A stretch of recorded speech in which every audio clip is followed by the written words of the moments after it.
अगर 8 करोड़ बिहार के वोटर के मतदाता सूची आप ज़ीरो से लेके शुरू करना चाहते हो, कम से कम 12 महीने का टाइम चाहिए।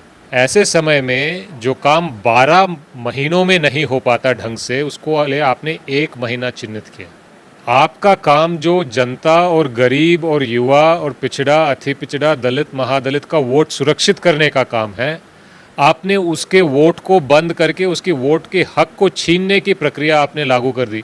आज जो जमीन पे क्या चल रहा है, इलेक्शन कमीशन ने ऑर्डर में कुछ निकाला है, इश्तेहार में कुछ और निकाला है, उनके फेसबुक और ट्विटर पे कुछ और कहते हैं, डीएम यहाँ पे कुछ और कहते हैं, ईआरओ कुछ और करते हैं और बीएलओ कुछ और करते हैं। चुनाव आयोग निष्पक्ष नहीं रहा। सुप्रीम कोर्ट ने इलेक्शन कमीशन को क्या काम करने के लिए कहा है? उन्होंने कहा कि आधार कार्ड को मानना चाहिए, उन्होंने कहा कि वोटर कार्ड एपिक आईडी को मानना चाहिए, उन्होंने कहा कि राशन कार्ड को मानना चाहिए।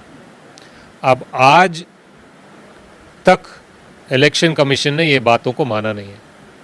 मतलब वो बीजेपी के गोद में इस हद से हित तक बैठ गए हैं कि सुप्रीम कोर्ट का कहना भी वो मानने के लिए तैयार नहीं है। बिहार में एसआईआर को लेकर विवाद लगातार गहराता जा रहा है। विपक्ष और विपक्ष इस पूरे मामले पे आमने सामने बिल्कुल दिखाई दे रहे हैं। जहां 35 से 37 लाख वोटर्स के काटे जाने की बात जैसे ही सामने आई, वैसे ही इस मामले ने बड़ी तूल पकड़ लिया। हमारे साथ इस पर बात करने के लिए बिहार के प्रभारी और कांग्रेस के नेता कृष्ण आलूवारू जी मौजूद हैं। उनसे जानने की कोशिश करेंगे।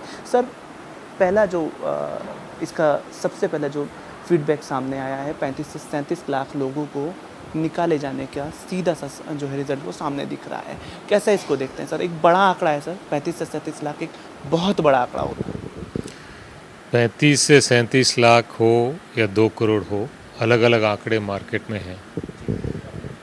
मामला ये है कि ये करने की ज़रूरत क्या है? कोई ज़रूरत नहीं थी। अगर करना भी था आपको, तो आपको समय लेके सोच कर सही प्रक्रिया बनाना चाहिए। प्रक्रिया सही मतलब आपको Aadhaar card, voter card, ration card को प्रमाण पत्र मानना चाहिए। अगर 8 करोड़ बिहार के वोटर के मतदाता सूची आप ज़ीरो से लेके शुरू करना चाहते हो, तो कम से कम 12 महीने का टाइम चाहिए। क्योंकि बिहार गरीब प्रदेश है, यहाँ पे गाँवों में 80 से ज़्यादा प्रतिशत लोग रहते हैं। इस समय पे बहुत जगह बाढ़ आती है। ऐसे समय में जो काम 12 महीनों में नहीं हो पाता ढंग से, उसको ले आपने 1 महीना चिन्हित किया। और उस 1 महीने भी आपने ऐसा प्रमाण पत्र की लिस्ट जारी की जो जनता के पास आसानी से नहीं है। इसका मतलब क्या है? आपका काम जो जनता और गरीब और युवा और पिछड़ा, अति पिछड़ा, दलित, महादलित का वोट सुरक्षित करने का काम है, आपने उसके वोट को बंद करके उसके वोट के हक को छीनने की प्रक्रिया आपने लागू कर दी। तो ये गलत है।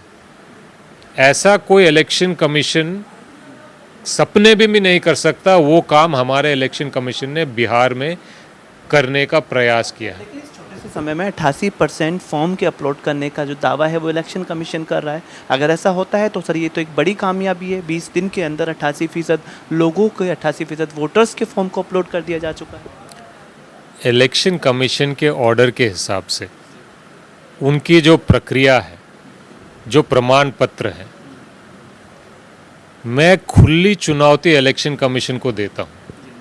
उन्होंने जो ऑर्डर में प्रक्रिया और प्रमाण पत्र लिखे हैं, उस पे दिखा दीजिए कि 88% हो गया है या 85% हो गया। आज जो ज़मीन पे क्या चल रहा है, इलेक्शन कमीशन ने ऑर्डर में कुछ निकाला है, इश्तेहार में कुछ और निकाला है, उनके फेसबुक और ट्विटर पे कुछ और कहते हैं, डीएम यहाँ पे कुछ और कहते हैं, ईआरओ कुछ और करते हैं और बीएलओ कुछ और करते हैं। ज़मीन पे आज के डेट पे अगर आप वोटर हो, मैं वोटर हूँ, आपके पास जाके बोल रहे हैं कि भाई ये फॉर्म भर गया, कोई प्रमाण पत्र नहीं लिया जा रहा। अगर लिया जा रहा है तो उसकी कोई रिसीविंग नहीं है। तो ऐसे 88 या 85 या 89 करने के लिए आपको 20 दिन क्या चाहिए? घर बैठे बैठे आप कर लो ना। इससे अच्छी प्रक्रिया ये है कि जो पुरानी वोटर लिस्ट है उसी को यूज़ करो, उसमें कोई दिक्कत तो नहीं है। हमने देखा कि महाराष्ट्र में इस तरह का मामला सामने आया, हरियाणा चुनाव, जहाँ जहाँ राज्यों में हम चुनाव देखते हैं वहाँ वहाँ पहले आरोप चुनाव के बाद लगते थे।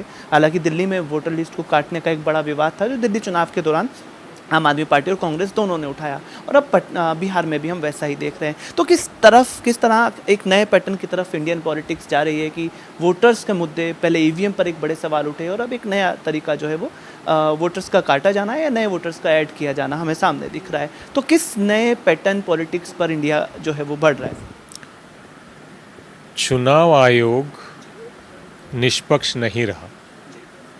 पिछले कुछ चुनाव में ये देखा जा रहा था कि वो बीजेपी के पक्ष छोटे मोटे तरीके से खुलेआम लेते थे और छुपे छुपे बड़ी सहायता उनकी करते थे।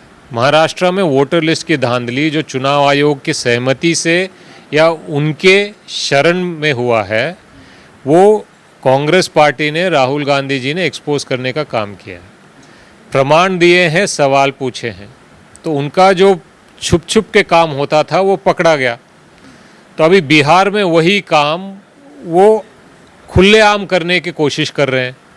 इससे खराब बात हिंदुस्तान की लोकतंत्र के लिए, वोट के अधिकार के लिए, संविधान के लिए और कुछ नहीं हो सकता। लेकिन दावे ये भी सर सामने आ रहे हैं कि बंगाल, बांग्लादेश, म्यांमार, नेपाल, रोहिंग्या के लोग जो है वो इस सर्वे में जो है इंडिया में वोटर्स के तौर पर पाए गए हैं। चुनाव आयोग का बड़ा दावा है सर। तो चुनाव आयोग का काम है कि अगर ऐसा कोई वोटर है तो उसको निकाले। हिंदुस्तान के संविधान के नीचे जो नागरिक हैं, जो वोटर हैं, जो इतने साल से बने हुए हैं, उनका आप प्रमाण पत्र 30 दिन में क्यों मांग रहे हो? और ऐसी प्रक्रिया से मांग रहे हो जिसमें सबसे ज़्यादा नुकसान गरीब हिंदुस्तान का नागरिक, युवा नागरिक, वंचित, पिछड़ा, अति पिछड़ा, दलित, महादलित, हिंदुस्तानी, भारतवासी, उनका नुकसान हो रहा है। अगर आपको लगता है कि कोई गलत तरीके का आदमी आया है तो उसको आप आइडेंटिफाई करके निकालो। इसमें तो सब हिंदुस्तानियों को ज़्यादा नुकसान हो रहा है, और जो गरीब हैं, जो आम हिंदुस्तानी हैं, जो दूर गांव में रहते हैं, उनको दिक्कत हो रहा है। कोर्ट में मामला है सर, ऑब्जर्वेशन एक आ चुका है, 28 जुलाई का इंतज़ार तमाम लोग कर रहे हैं।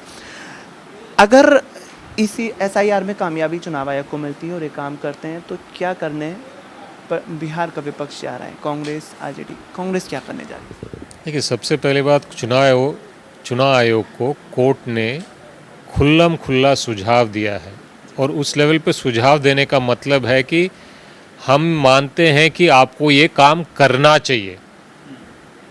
और क्या काम करना चाहिए? सुप्रीम कोर्ट ने इलेक्शन कमीशन को क्या काम करने के लिए कहा है? उन्होंने कहा कि आधार कार्ड को मानना चाहिए, उन्होंने कहा कि वोटर कार्ड एपिक ID को मानना चाहिए, उन्होंने कहा कि राशन कार्ड को मानना चाहिए।